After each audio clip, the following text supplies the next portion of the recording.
The human veteran had seen more wreckage than stars in his lifetime. After 30 years of war, he drifted now as a salvager, alone by choice. His ship moved silently through the graveyard sector where forgotten vessels slept. That was when his scanners picked up an old Dominion cruiser still warm with power. The Dominion had been humanity's greatest enemy. Their bosses commanded exterminations with cold efficiency. The veteran's hands tightened as he docked, memories rising like ghosts. Inside the alien ship, the lights flickered weakly. Weapons were offline, shields dead. Yet something felt wrong. He followed a narrow corridor and froze. An alien was there. A Dominion high boss, unmistakable by the markings carved into his armored crest. But the creature was not issuing orders or holding a weapon. He was cleaning, scrubbing the floor with a torn cloth, carefully polishing metal already worn thin. The veteran raised his rifle. This being had ordered the deaths of millions, including his family. Yet the alien did not turn. He simply continued cleaning, as if it were the only thing keeping him alive. The rifle trembled in the veteran's hands. He demanded the alien turn around. Slowly the boss complied. His eyes were dull, ancient, and filled with exhaustion rather than defiance. The alien spoke softly, not in threats, but in broken human trade language. He said he was maintaining the ship because no one else would. The veteran laughed bitterly, a boss reduced to a janitor of his own tomb. When asked why he was alone, the alien hesitated, then answered honestly. The Dominion had lost the war, not to weapons, but to humanity's refusal to surrender. The councils collapsed. Executors were hunted, and those who survived were abandoned by their own kind. This ship was all the alien had left. Cleaning was how he remembered order, how he kept the screaming memories quiet. The veteran lowered his rifle but did not relax. He demanded the truth. Why this boss had not fled like the others. The alien's voice cracked as he spoke. He admitted he had commanded human extermination zones. He had believed humans were weak, emotional, inefficient. Until he watched them fight. Watched wounded soldiers shield strangers. Watched civilians resist occupation with bare hands. The turning point came when the alien ordered the destruction of a human refugee vessel. After the attack, he reviewed the recordings.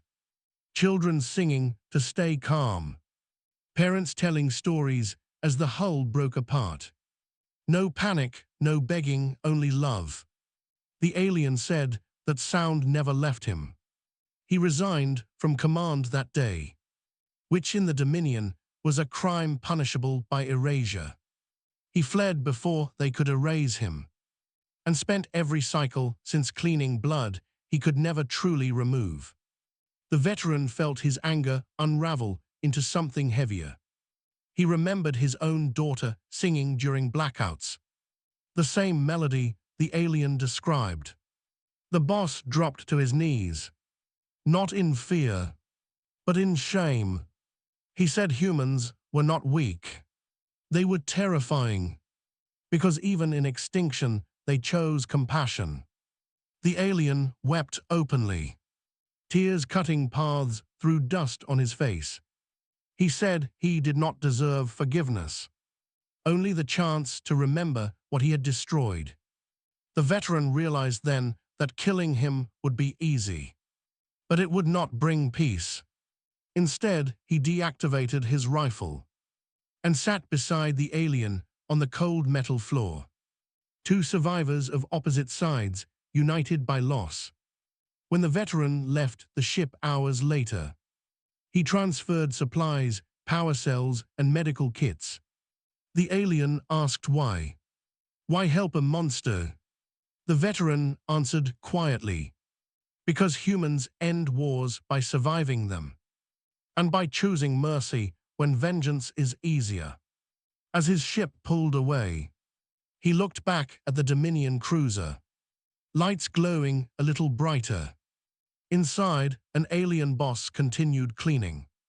Not because it erased the past, but because it honored those who never got to move on.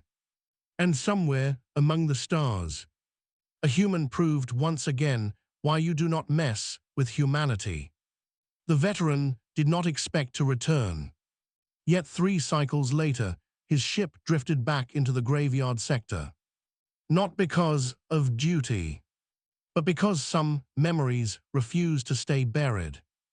The Dominion cruiser was still there, still silent, still scarred. What surprised him was the signal. Low power, steady, intentional. A request rather than a demand. He docked without powering weapons. A decision he would have called foolish once. Inside the ship, the corridors were cleaner. Not pristine, but cared for. As though someone believed the vessel deserved dignity even in death. The alien boss stood when he entered. Straighter than before. Cleaner, but older in a way time alone could not explain. He bowed, not the sharp bow of Dominion authority, but an awkward imitation of a human gesture. The veteran almost smiled. The alien spoke first. He said the supplies had saved him. Not just physically, but mentally. He had not realized how close he was to simply laying down and letting the cold take him. Cleaning alone had not been enough anymore. They sat together again. 2 figures dwarfed by the vast hull of a ship built for conquest. The alien told his story properly this time. Not as a confession, but as a record. He spoke of the Dominion's early fear of humanity. How human adaptability disrupted every projection. How human morale rose when it should have collapsed. The councils labeled this behavior irrational, which made it dangerous. So they escalated. Burned worlds, crushed cities, targeted families, and every time they expected surrender.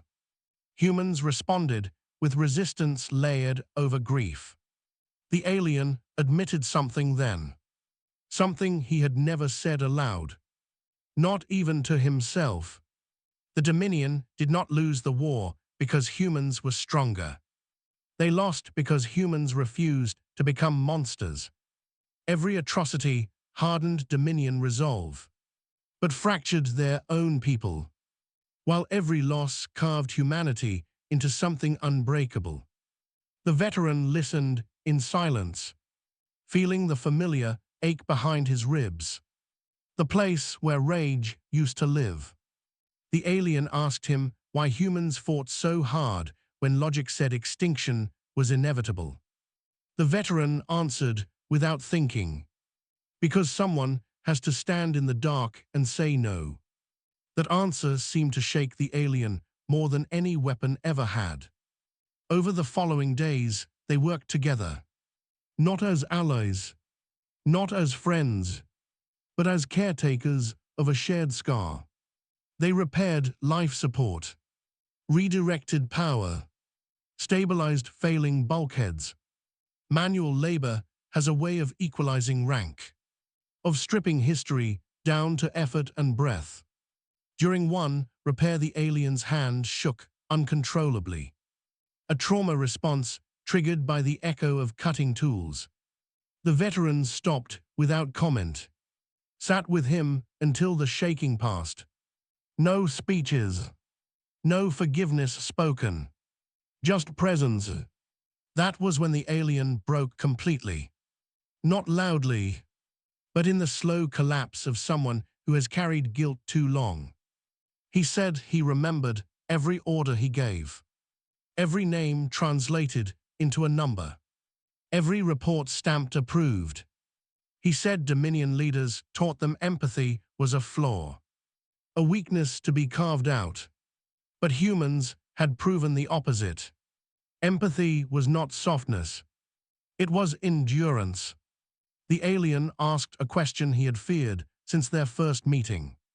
He asked if humans would ever forgive the Dominion. The veteran considered it carefully, then answered honestly, "Some will, some never will, and both are human. Forgiveness is not an obligation. It is a choice, and choices are what the Dominion tried to erase."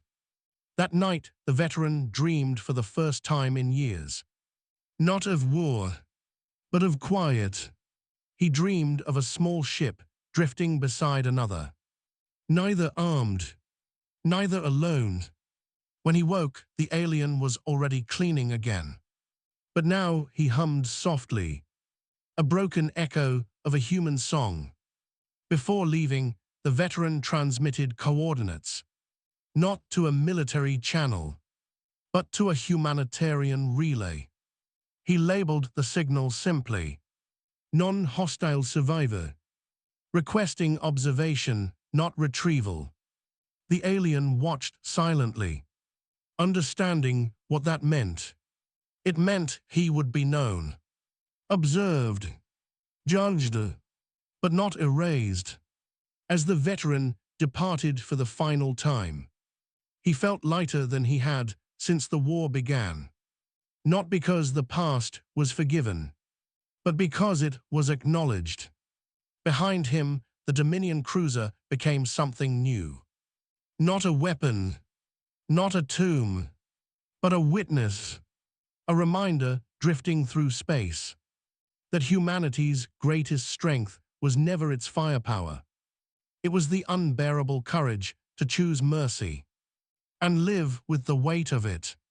The signal the veteran sent did not vanish into bureaucracy as he feared. Humanity, after the war, had learned the cost of ignoring quiet messages. Weeks passed, then months, and across the spiral arm, the echo of one alien survivor reached ears that were no longer deafened by rage. The humanitarian relay flagged the coordinates as anomalous. A Dominion signature marked non-hostile, maintained, powered, stable. That alone triggered review. Observers arrived first, unarmed drones bearing white signal bands, their sensors mapping the cruiser inch by inch. They found no weapons active, no hidden fleets, only a single life form, and evidence of constant maintenance. The reports confused the analysts. A Dominion high boss listed as deceased, alive alone, performing custodial routines far beyond necessity.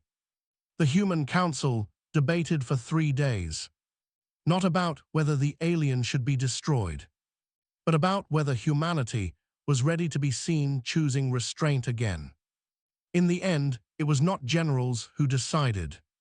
It was civilians, war widows, teachers, medics, people who had rebuilt life from ruins. They voted to observe, not intervene, not forgive, but to witness, because someone must remember.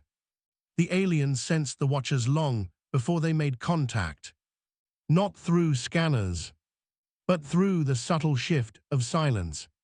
He cleaned more slowly now, more deliberately, as if each motion mattered. He spoke aloud sometimes, not to the drones, but to the ship, to the ghost sealed within its walls. He recited names he remembered, not Dominion names, but human ones, names he had read once on casualty lists, names that had been translated into numbers, then back into memories. This ritual was not punishment. It was preservation. The cruiser became something unexpected, a drifting archive, not of conquest, but of accountability. The observers recorded everything. The cleaning, the maintenance logs written in careful, clumsy human script. The pauses where the alien would simply sit and stare at nothing. Psychologists reviewed the footage. Some turned away. Others cried. They recognized the signs. Survivor guilt.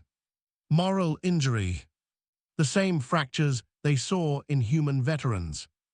That parallel unsettled many, comforted others. The Council authorized a limited transmission. A single message sent openly. No encryption. No demands. It read, "You are observed. You are not alone. No action required." When the message arrived, the alien did not respond immediately. He stood very still, hands shaking, breath uneven. For the first time since the war ended, he allowed himself to sit without cleaning. Hours passed. Then he replied with one sentence, "I will remain." That answer spread faster than the original signal. Across human space, reactions fractured. Some called it weakness. Others called it progress. Memorial groups requested access to the recordings. Not to absolve, but to understand. The Council approved limited release. Soon human civilians were watching an alien boss scrub floors in silence. Hearing him whisper apologies no one demanded. Seeing him flinch at echoes only he could hear. Something shifted. Not forgiveness, but recognition.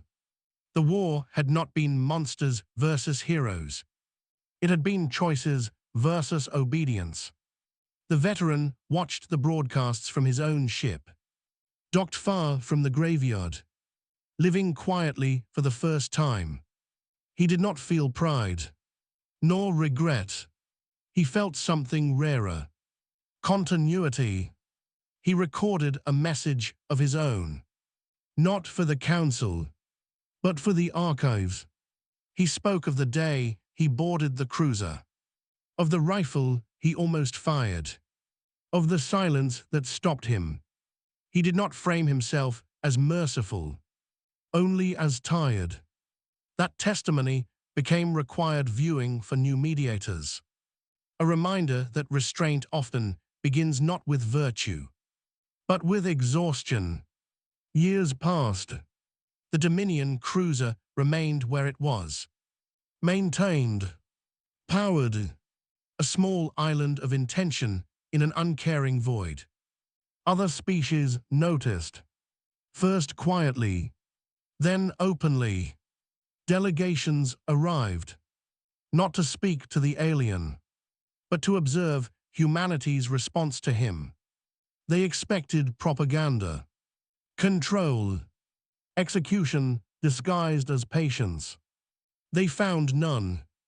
The human policy was unchanged. Observe. Do not erase. The alien aged visibly. His movements slower. His pauses longer. One day he transmitted a request. Not for rescue, but for records. Human music. Human literature. Human history beyond the war. The Council debated briefly, then sent everything. He listened to symphonies composed centuries before first contact. Read stories written by people who never imagined aliens existed. Watched recordings of children learning to walk on worlds that had survived. Each file expanded his understanding of what he had tried to erase. He began recording responses. Reflections. Not apologies, but acknowledgements. Those recordings became part of the archive. Unedited, unframed. Students studied them, not as proof of redemption, but as evidence of consequence. One entry stood out. The alien spoke of cleaning as a concept, not hygiene. but intention. He said Dominion culture taught that systems mattered more than souls, that efficiency justified annihilation. Humans, he observed, cleaned differently. They cleaned to restore, to honor, to make space for living again. He said that was why the act had undone him. The cruiser eventually gained a name, given not by the council, but by civilians. They called it the Witness. Pilgrims began leaving markers at relay points nearby. Small data packets, names of lost loved ones, messages never sent during the war. The alien never accessed those files. He said they were not for him. He simply maintained the vessel that held them. On the 10th anniversary of the war's end, the council offered him a choice: relocation, medical care, supervised integration. He declined. He said some places must remain still, so history does not drift. When the veteran finally returned once more, older now, walking with a limp earned long after the battles ended, they sat together again. In silence, the alien asked if humanity was healing. The veteran answered truthfully, slowly, imperfectly. He asked if the alien was at peace. The alien considered the question for a long time, then replied, "Peace is not the absence of pain. It is the decision to carry it without passing it on." The veteran nodded, understanding at last why he had spared him. Not because mercy erased the past, but because it anchored the future. When the veteran left for the final time, the Witness drifted on, light steady, corridors clean, a single alien tending a ship not because it absolved him, but because remembering mattered. And across the stars humanity continued forward, not unscarred, not innocent, but unbroken.